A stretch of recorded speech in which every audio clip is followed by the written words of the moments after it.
The week everything fell apart began quietly, too quietly. Evelyn was distant, not in the usual composed CEO way, but in that fragile way people get when they're trying not to feel. She didn't meet my eyes during meetings. She left the office earlier than usual. And when I texted her that night, all she replied was, "We should be careful." The next morning, whispers started. I didn't know how or who saw us, but I could feel it. The subtle glances from other assistants, the sudden silence when I entered the break room. Corporate gossip spreads like wildfire, and Evelyn was the kind of woman people liked to talk about. Too powerful, too perfect, too untouchable. Only now, they thought they'd found her flaw, me. When I entered her office that day, she was standing by the window, her hands clenched around a glass of water. The skyline glowed behind her, but her reflection looked haunted. "Close the door," she said quietly. I did. My heart was pounding. She turned to face me. "Someone knows." "Knows what?" She gave me a look, the kind that said she didn't have the strength to pretend anymore. "Us." I took a step closer. "Evelyn, She shook her head. "Don't. Please." Her voice cracked. "This was a mistake. I knew it, and I let it happen anyway." The words stung sharper than I expected. "You think we were a mistake?" Her eyes softened. Guilt, pain, longing, all tangled together. "You were never the mistake. This is." She gestured around her, the office, the glass walls, the world that was always watching. I swallowed hard. "So what are you saying?" "I'm saying we have to stop before this destroys both of us." I laughed, bitter, broken. "You sound like you're giving a press statement." She winced. "Do you think this is easy for me?" "No," I said, my voice trembling. "But it's easier for you than it is for me. You'll still have your title, your office, your name. I'll just be the girl who got too close." She looked like she might cry, but Evelyn King didn't cry. She straightened, forcing her mask back on. She said, "You should take a few days off. I'll make sure you're still paid." It wasn't pity. It was protection. But it hurt like hell. I nodded, not trusting my voice, and left before she could see my tears. The city felt colder that night. The streets blurred with rain, neon light shimmering across wet pavement. I walked aimlessly, the sound of cars and thunder swallowing my thoughts. I ended up outside her building without meaning to, standing in the rain, staring up at her apartment's warm glow. I didn't go in. I couldn't. But the next evening, my phone buzzed. "Evelyn, are you okay?" I stared at the message for a long time before replying. "No." There was a pause. Then, "Me neither." Minutes later, she sent another text. "Can you come over?" I told myself I shouldn't, that she was my boss, that she was scared, that this would only make things worse, but love has never cared much for logic. When she opened the door, she looked exhausted. Makeup off, hair down, eyes red from crying. She wasn't the CEO tonight, just Evelyn, the woman who had broken her own heart to protect mine.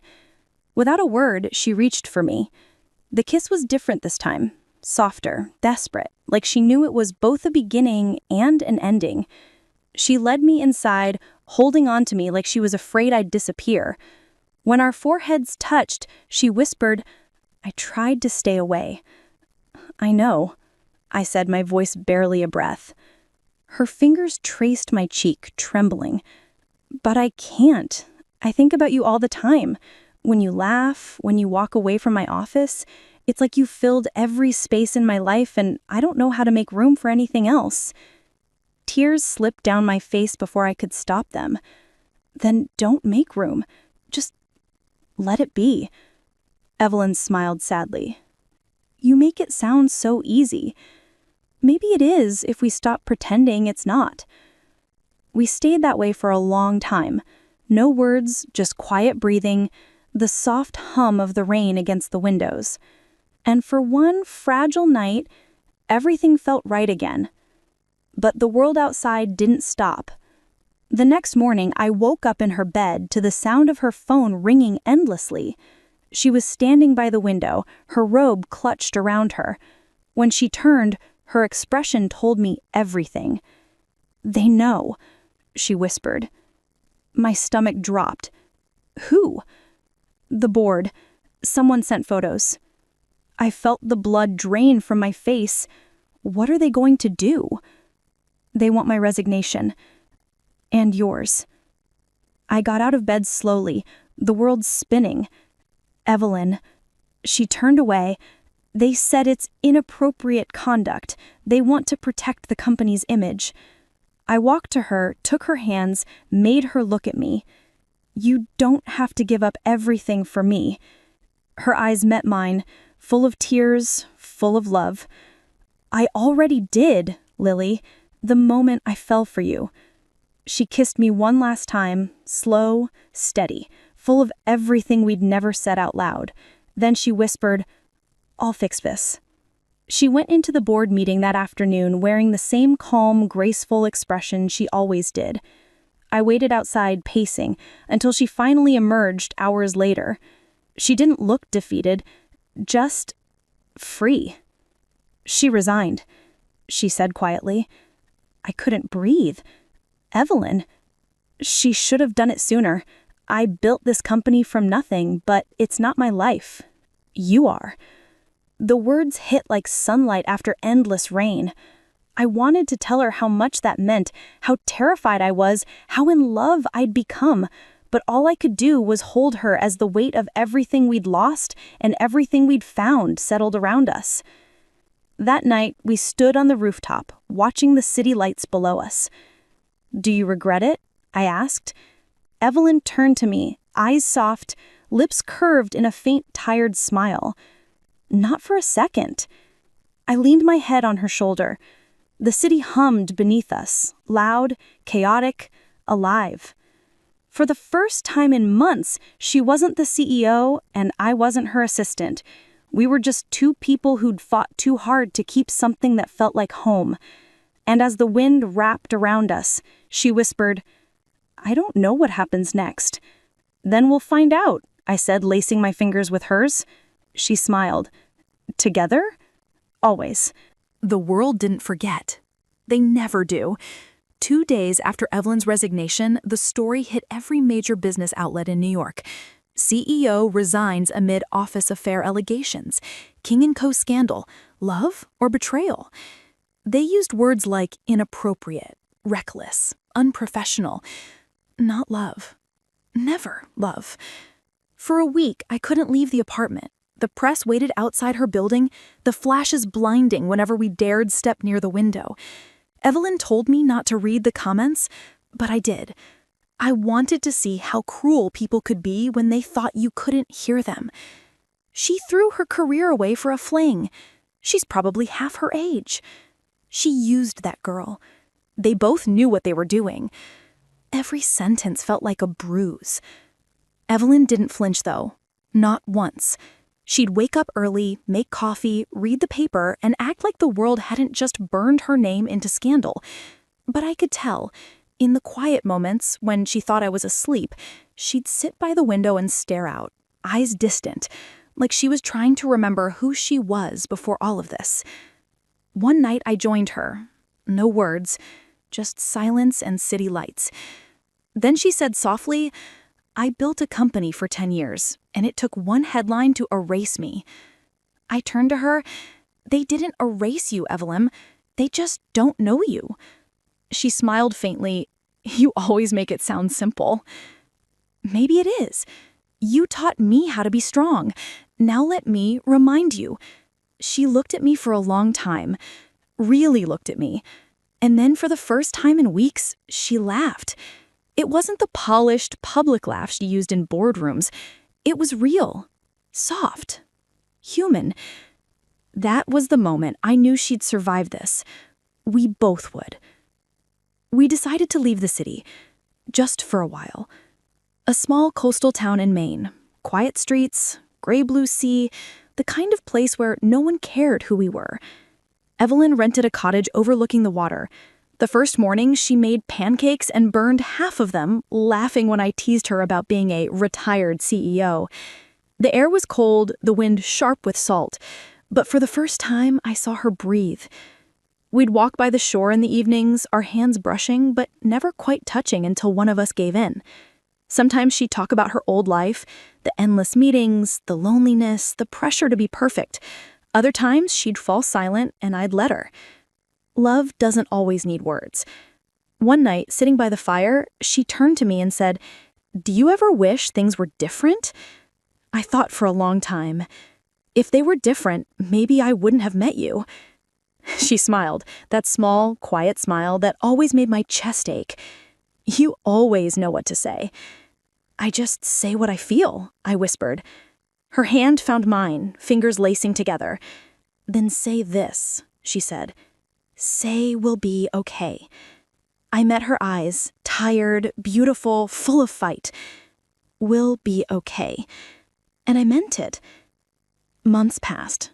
She started consulting smaller companies, mentoring young women in business. I started writing about truth, about power, about how love can cost everything and still be worth it. The world slowly moved on to other scandals, but every now and then, her name would appear again, tied to some headline or rumor. It didn't bother her anymore. She'd just smile, sip her coffee, and say, "Let them talk." Because now she had something real. One evening, while I was typing on the porch, she came up behind me and slipped her arms around my shoulders. "I have an offer," she said softly. "For work? For life?" I turned, smiling. "That sounds serious." "It is," she said. "Move in with me. No more hotel rooms or suitcases. Just us." I stared at her, at the woman who once ran empires and now stood barefoot in the fading sunlight, asking for something simple. I nodded, tears stinging.